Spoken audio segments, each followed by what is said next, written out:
ito, makakausap po natin si DPWH Secretary Rogelio Singson. Magandang hapon po, Secretary. Magandang hapon, Susan, at sa iyong mga tagapakinig. Secretary, so kailangan po talaga isara itong southbound lane ng Magallanes Interchange para ho dito sa rehabilitasyon. Bakit po? Alam mo, itong Magallanes Interchange, ginawa ito noong 1975 pa. No?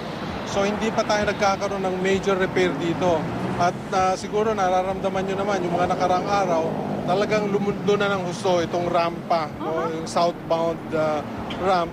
Magmula dito, kung saan tayo nakatayo, papunta ng Alabang. No? So, kailangan naming isara para maayos namin yung buong ilalim. Pagkatapos niyan, yung ibang segments, hindi na namin kailangan isara. Lane by lane na yung trabaho. But, alam mo, ang binigay lang sa aming slot ng MMDA, makikita mo rito, ang schedule lang namin, Lunes hanggang Thursday, 11 p.m. hanggang 5 a.m. lang. May oras o hindi 24 naman kami hours? tuloy-tuloy Okay. Except for this portion na 10 days ang hiningi namin na kailangan kasi isara. Total closure talaga closure. For 10 days. That's correct. Otherwise, kaya ang pakiusap lang namin, yung mga may ibang madadaanan, di ba, Skyway, open naman yan, no? Mga trucks, mga buses, pwede naman dyan. Light trucks, no? At saka private vehicles. But otherwise, nagbukas kami ng bagong lane dito sa baba. Okay. Nakiusap pa nga kami sa City of Manila, sa City of Makati.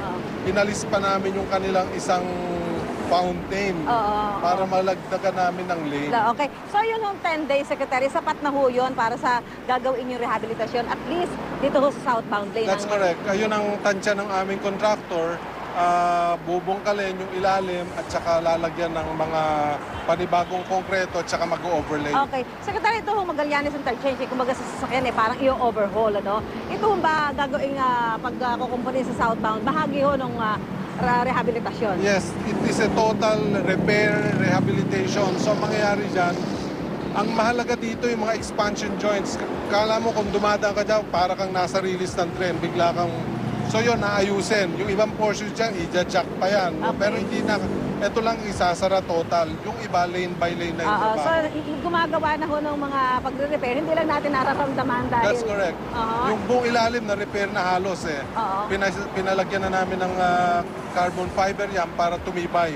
Para yung vibration na hindi na masyadong nakaka-apekto. I understand, Secretary, hanggang para 210 days yung gugugulin niya para sa pagkukumpino ng buong Magallanes Interchange. Mga anong buwan ho natin inaasahan matatapos ito? 7 months, bale, no? So, mga early 2015. So hindi ho by December or sana? Baka mahirapan hopefully, nangihingi kami ng dagdag na oras. Okay. No? Pero hindi kami pinagbigyan, hanggang alas 10 lang kami pinakamaaga mag-umpisa. So ibig sabihin, naabutin pa tayo ng Christmas season talaga kung sakasali. Well, hopefully, konting portion na lang yung matitira. Yung mga iba tapos na by then. Pero kailangan ho talaga ikumpuni na ito. Oo, napaka-delikado na yan. Ang bibigat ng mga dumadaan, nakikita mo naman yung dumadaan dito ngayon. Pero Secretary, ano ang gusto niyo sabihin sa mga motorista natin na medyo sabihin na naman mag-reservation na naman sila? 2 linggo na namin pinag-uusapan ito at nagpapasalamat naman kami sa media, tumutulong sila sa amin. Nakikiusap lang kami at humingi kami ng paumanhin sa riding public para din sa kanilang kapakanan to. We're concerned about public safety.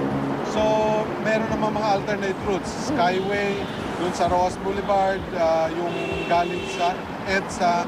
No? Ito lang portion naman na ito ang maapektuhan. Kasi di ba sinasabi ko, Secretary, na talagang dati pa kailangan na ikumpuni yan dahil yung mga nangyayari aksidente, dahil na rin ho doon sa parang pagkasira nitong ilang bahagi ng Magallanes Interchange. Lumulubog na yan kasi kung natatanda mo, nagkaroon tayo ng problema dito dahil merong gas pipe sa ilalim niyan. Doon na namin yun na nakahina. So, nailipat na yung gas pipe, kami naman magtatrabaho sa tulay. So talagang hindi na ho pwedeng ipagpaliban? Hindi na namin kaya ipagpaliban to for public safety. Okay. So muli ho, ano yung panawagan natin sa ating mga kababayan, sa ating mga motorista na maaabala ho nitong total closure ng southbound ng Magallanes Interchange? 10 araw lang po. 10 araw.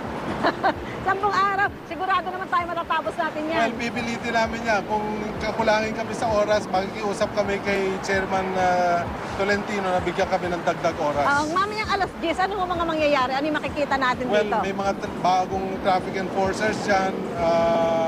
magda-divert na kami and hopefully makinig na yung mga iba sa programa nyo para sa Skyway na sila dumaan. Oo. So may mga binuksan yata mga U-turn slot, ganyan. That's correct. Okay, That's correct. So meron naman kaming idinagdag na mga madadaanan. Ang pinaka-best alternate nila is Skyway. Opo. Oo.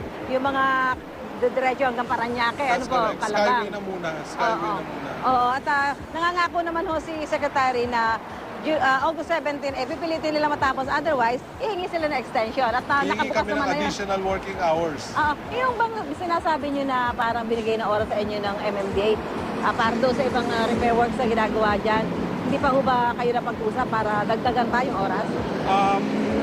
Pumayag na rin kami dun sa schedule sa amin. Hiningi lang namin, pwede kami magtrabaho ng linggo the whole day. So yun, dinagdag na sa amin yun. Otherwise, hahaba pa kami. Yun daw hong mga bakubakong daan sa C5. Kailan daw pong masisimulan niya, Secretary? Actually, kinausap ko na si Chairman Tolentino, may application na kami dyan for repairs. Okay. So hindi pa lang lumalabas yung construction permit. Okay. Pero meron ng pondo yan. Meron na kaming application sa MMDA. Pinakiusapan ko na kay Chairman Tolentino, paki-release na yung permit namin. Okay. Nakikinig naman si Chairman Tolentino. Secretary, panghuli, yung sukat interchange, naka-due for ano din yun, repair. Kailan po yun? Mag-uusap kami ni Chairman Tolentino hanggang makapagbigay kami ng satisfactory alternate routes. Hindi muna namin gagawin. So, kasi kinukonsider nyo rin yung magiging effect ng traffic kung pagsasabay-sabayan. Hindi pwedeng pagsabay-sabayin. So, sequencing lang. Okay, maraming salamat po, Secretary. Salamat din. Salamat. At pakiusap lang namin, pakitulungan nyo kami sa information campaign. Otherwise, hindi magkakatulong-tulong. Okay, salamat po. Salamat po si Secretary Rogelio Singson po ng DPWH. Maraming salamat po.